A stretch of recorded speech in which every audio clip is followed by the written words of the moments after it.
Welcome to PeopleTech, the podcast of WorkforceAI.news. I'm Mark Pfeffer.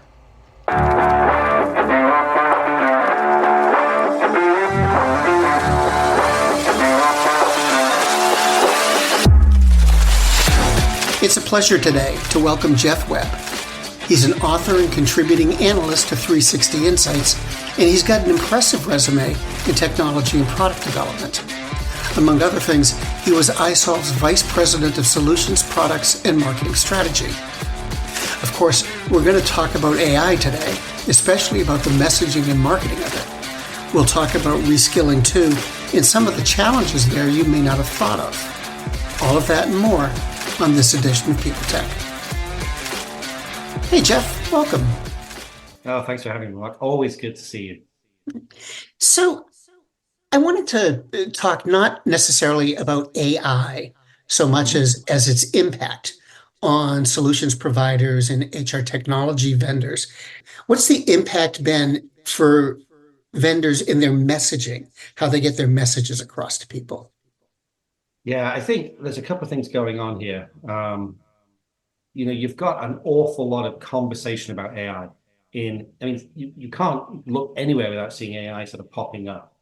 And obviously that's driven by some huge tech organizations who have got a huge investment in AI. Microsoft and Google and Apple and so on are investing immense amounts, not to mention the dedicated AI technologists. What's happening is therefore that, it's sort of diffusing out into the rest of the technology conversations where people are asking, well, what is the AI strategy? What are you doing? Is there AI in this? And I think even more than the question being asked, I think vendors feel the need to answer the question. Even if their customers aren't explicitly asking it, they feel the need to start to stake out a position on, well, yes, we're investing in AI. Yes, we have AI embedded in this. Yes, we're building AI into everything that we do because it'll be better, it'll be smarter. It's become the sort of the pixie dust that Tinkerbell sprinkles on everything to make it magical. And so AI, at least as a messaging platform, is becoming very, very pervasive. The extent to which AI is becoming real in the way it's being built into technology, I think we're in very, very early days yet. And I think we're even in earlier days in the extent to which AI is being actively used to drive business process, to improve outcomes, to make things more efficient, to deliver more intelligence. There are areas, I think, where we're already moving down that path. I think the use of things like chatbots, for example, to provide better interaction and access to information and sort of, consume stuff and regurgitate it back in ways that are more interesting and easy to use. That's accelerating, I think, because of some developments in AI anyway. But I think we're also seeing just a feeling that they have to kind of say, oh, we're investing in AI, we're building AI, we're using some kind of AI technology. We've got a large language model and we're going to use it for something. We haven't quite figured out what yet. And that's driving the conversation. And I think the problem we'll see is, to be blunt, that everyone will get rather tired of talking about it just at the point where we really should be having meaningful conversations about the way in which it actually is being implemented and used. It kind of reminds me a little bit, I'm giving you a really long answer, Mark, but it reminds me such a lot of the blockchain conversations back, I don't know, 6, 7, 8 years ago, when blockchain became a kind of technology. The awareness of it was driven by Bitcoin, and suddenly blockchain became the answer to every single technology question. Oh, we're building a blockchain model that will solve that problem. And the reality was, it kind of went away and it's used in a few areas where, it makes a lot of sense, but the pressure to sort of talk about why we have a blockchain strategy receded. And I suspect AI won't be quite like that. I think there'll continue pressure for AI strategies to be sort of surfaced by vendors. But right now, goodness, it is AI everywhere with everything. Well, and it seems like people are saying the same thing. Everybody's talking about increased efficiency, increased productivity, better workflows. I don't really hear anybody coming up with any messages that are appreciably different, from that. Am I missing something? No, I don't think so. I think the reality is, whenever you're telling these kinds of stories, right, and ultimately what a vendor has to do, what a technologist has to do, is tell a story to their audience about how things are going to be better for them. And so what you want to do when you're telling that kind of story is you tie it to outcomes that you know your audience cares about. They care about improving better profitability. They care about things that lead to those, like, better staff retention, better skilled employees, better vendor relationships, and so on. So ultimately what happens is you sort of start with the thing that you're trying to sell, which is, hey, things are going to be better for you when you work with us. And then you work your way back into how do we deliver that. And right now, what people are looking at is, well, AI can make you more efficient. It seems to be smart. It seems to be able to learn stuff. It seems to be able to automate processes better, we think. So as a result, that'll probably make you run more quickly. It'll reduce your costs. It'll make you more profitable. And as a result, that's fundamentally the story that everyone's sort of starting to tell. And it's because the reality is that you think about all those technology vendors out there, they are not inherently AI technologists. They're people who have spent their life in, I don't know, supply chain management or HR, HCM technology or pricing technology or, collaboration technology, any number of other areas where they are domain experts. And now they're essentially attempting to infuse some degree of AI-ness into that area. So as a result, they're tending to cleave to the same sets of messages, which is, it'll be better, it'll run faster, it'll be smoother, it'll be easier. Until we get more what I would think of as organic AI expertise in those organizations, we'll tend to see more of the same kind of messaging bubbling up because they're essentially using the same tools and the same background and the same technologies. And you hear more users and more customers saying that they're just getting snowed, that all they're hearing about is AI, that AI is getting jammed into sort of every nook and cranny of HR tech, whether it's really there or not, and whether it should be there or not. And it makes me wonder, it's like, how much information from vendors is too much? Are we reaching a point, or is there a danger that, people are just going to kind of tune it out and just not pay that much attention to the whole AI angle? I think I think we passed that point sometime about 30 years ago, to be honest, Mark. I think that I don't think there's a lot you can blame on AI. I don't think you can blame that on AI. The challenge when you're a vendor, right, is you're competing in a market in which there are other people essentially selling very similar things. And this is especially through technology vendors, it's really difficult to differentiate on the basis of the things you're selling. The technology software is essentially, an act of will. If you want to go build one, you can go build one. The tools are all out there.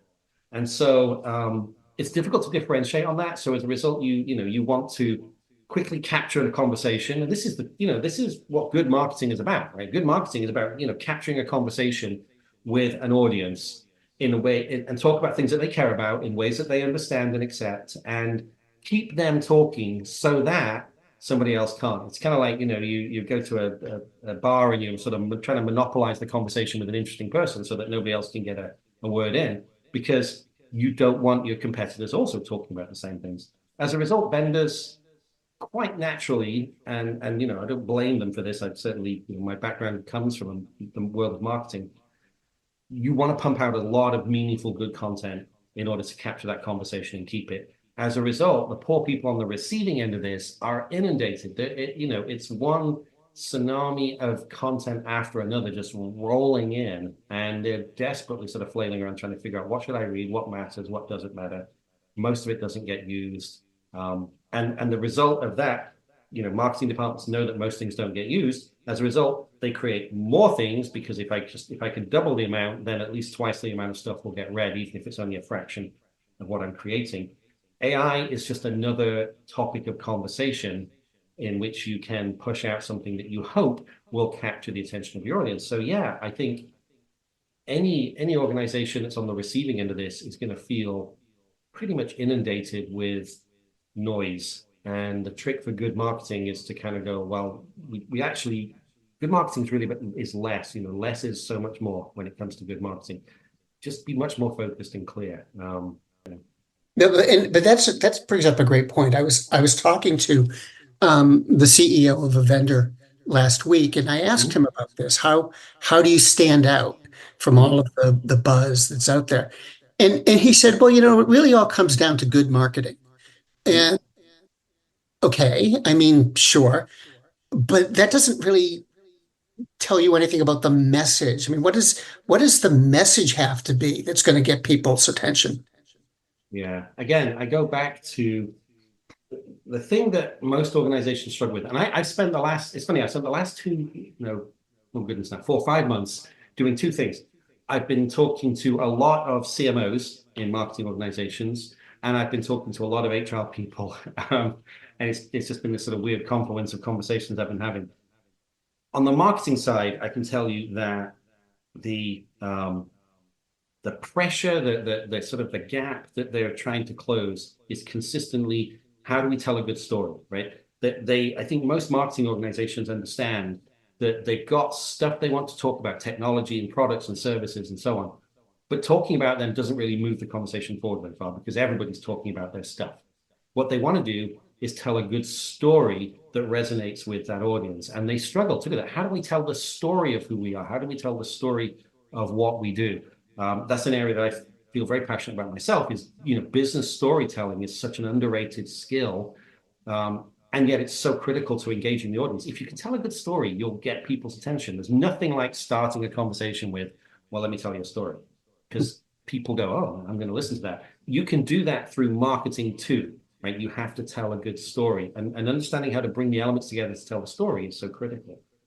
On the other side of that, in the conversations with HR folks and HR leaders, they also struggle to tell a good story. And the story that they're trying to make sure they can tell is, how are the things that we're doing going to benefit the business in terms that the rest of their audience understands? And that's been the key thing is I ask this question a lot, is how did you get someone to say yes to this project, right? You want to do this, you want to deliver more training. You want to streamline recruitment process. You want to deliver more, better goal planning through the course of the year and tracking of performance. How did you get the people who need to say, yes, that project is important enough to divert funds and time and energy to, over all the others that we could? How did you get them to say yes? And again, it comes back to the ability to tell a story of where you are and what's got to change and how that's going to change and what the results will be, in terms that the audience understand and care about. And really, it's an area that's so fascinating right now is, I think HR leaders are going, how do we tell this story so that we can compete with everybody else that wants the money and the time and the resources in order to make these really critical changes? Well, let me step back from AI for a minute, um, because I keep thinking the conversation has been so focused on AI for so long at this point.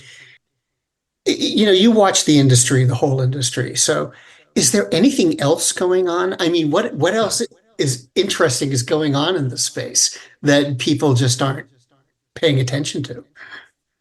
Oh, well, I'm going to give a plug for your excellent newsletter, by the way, since I read it. So, and if Thank you you. don't read, if you don't read it, you should. It's actually exceptional. It's probably one of the best ones well, it is the best one I've seen actually. You know, Can I just interject to say to people that I did not pay you to say that? You didn't. No, that's true. I mean, if you want to pay me afterwards, that's fine. But Yep. yes, that's I think that's called extortion, actually. No, you did not. It's a great newsletter. It's a great newsletter. What do you want me to say? Yeah, I mean, there's a lot going on right now. Goodness. So I think I've seen, from the HR side of things, and this includes HCM technology as well, that there's been a sort of a shift away from hiring on, you're bringing people into the organization to, there's kind of a market shift around a lot more thinking about development and sort of retention of existing people. So I think, there's a shift around, we're not just sort of desperately bringing people into the organization. We're actually slowing down on that. We're actually spending a lot more time thinking about building the people we have. And as a result, we're seeing more, and I think you've written about this yourself, more investment in HR processes, in HR projects, and in HCM technology around skill development, training, and sort of the development of your existing workforce into building, sort of leadership paths and so on, which I think is, on the one hand, it's very laudable and it's a good thing. I do think we need to be careful of having a very simplistic view of what that looks like in businesses. In other words, we can simply say, well, we've got 800 people. We'll just train them all up, or we'll train this block of people up into doing all the things that we would have had to recruit in. I think it's great to do it, but I think there are barriers that exist inside the way people operate that need to also be overcome. And I think HR leaders need to be very careful in thinking through that process, or else they set unrealistic expectations. There's a lot of companies involved in HR technology right now. I think I saw somebody had counted them, and there's something like 5,000 HR tech Right. vendors globally. Yep. And people are always talking about consolidation or that there might be a shakeout in that space. And as you were talking, I got to wondering, could it be that AI might actually lead to some kind of shakeout because there are these other things that people are interested in, but people are only talking about AI? Or do you think there might be a cause and effect here? Well, I think it's inevitable that, a couple of things always happen when you get these very disruptive technologies. You find that there's this sort of technological spring, right, of things popping up all over the place. There'll be a lot of small organizations that step into the ring with a piece of technology or an approach that's pretty cool, because they can go really quickly. We know that small organizations can innovate really fast compared to the bigger, heavier organizations that have a lot of technology debt and a lot of existing customers. So small organizations will pop up. They will inevitably become consumed by the larger organizations that are looking to acquire that technology and integrate it. I mean, this happens over and over again. We've seen this so many times, during the course of our own careers. I think AI will inevitably cause that to happen, simply because, again, that pressure on the organizations, the big vendors, to have an AI strategy. And here I'm not talking about the pure technology people like Microsoft and so on. I'm talking about, the industry vendors, the people that are selling HCM technologies, that are selling other kinds of technologies. The pressure on them to have differentiated technology that may well be defined by AI capabilities will inevitably drive them to become, they'll be like some kind of large whale sort of harvesting plankton as they sort of swim through the technological sea, swallowing up small businesses, in the hope that some of the stuff they buy in will actually stick and become useful and enable them to differentiate themselves. So yes, I think it'll do a couple of things. I think it will push acquisitions, but I also think it will at the same time feed growth of small organizations who pop up with, hey, I've built something cool, come find me and buy me, because it's a great path to go make money. Now, if there's another, buzzword or theme that's going on out there, it's skills and reskilling, upskilling. And people were talking about that before they were talking about AI. Yeah. Now they've, every time I see someone talking about reskilling, they're bringing AI into the conversation. Yeah. But what do you see going on with reskilling? Has it continued to grow in importance? It feels like it's becoming more of a foundational thing in the space. What do you Yeah. see? Yeah, again, I think, going back to that point earlier on of I think there's a lot of pressure, a lot of focus right now on training and skills development and reskilling and so on within organizations. The two parts of this: one is, can AI help that? And the answer is, to a degree, yes, of course, right? You can do things like use AI to build, to identify learning paths, to manufacture more and create more personalized learning paths that people can follow. Oh, you're in this kind of role, you should learn this, and this, and this. This is your skills path. Obviously, people can do that too, but AI can do it based on looking across industries, looking across people that have been successful in the organization in order to recommend. So you can use AI in one of the things we know it's good at, which is as a recommender tool. Netflix kind of, if you watch this and enjoyed it, you should probably like this too. You can do that with upskilling and reskilling. If you're doing this job, you should probably also learn this set of skills. As the shift has occurred away from focused on hiring to retention and upskilling, I think that will play a bigger part in that. Again, I think the other point I want to make, though, is, the assumption that people are just sort of sitting around hoping that people that somehow skills will be poured into them, that they are vessels simply waiting to be filled with new skills, is a risky assumption. And I think we need to understand going into those kinds of projects to set realistic expectations and goals around upskilling and reskilling. The simple fact is not everybody wants to learn new things. Mm-hmm. Learning new things is actually quite painful at times.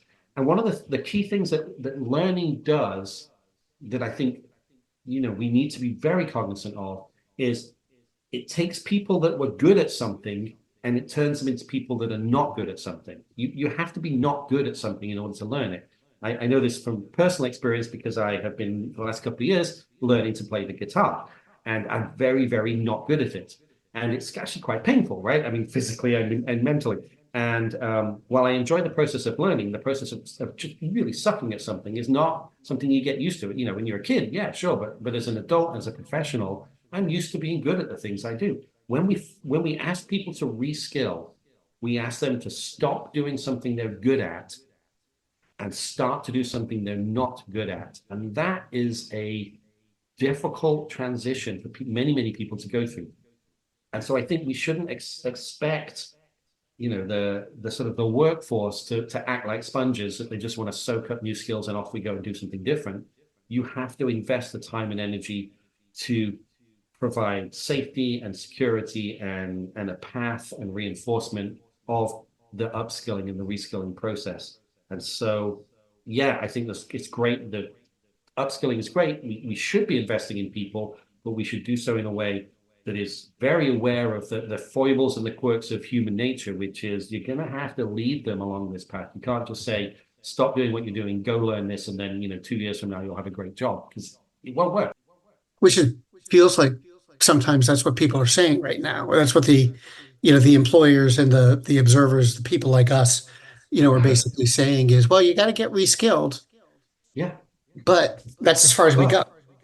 Yeah, it is, right. And and it's easy to say, like, oh, go learn a new skill, go learn to be a software, learn to be a programmer, you'll have a great job. You were a coal miner 5 years ago, now you should be a software engineer. Yes, I don't doubt you can, right? I absolutely no doubt that can happen. But building a path that people want to do that, and that they're comfortable doing that, especially when they're already inside an organization where they have a job, that requires time, energy, and focus and support, and that has to be part of the process of upskilling and reskilling.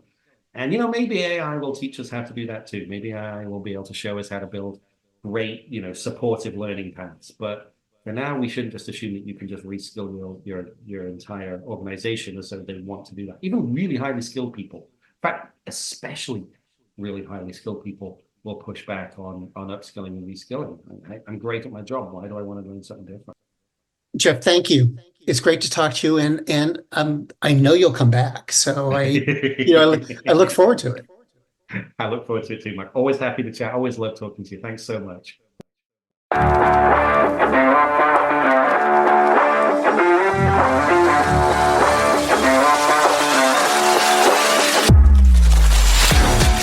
My guest today has been Geoff Webb, an author and contributing analyst to 360 Insights. And this has been PeopleTech, the podcast of WorkforceAI.news.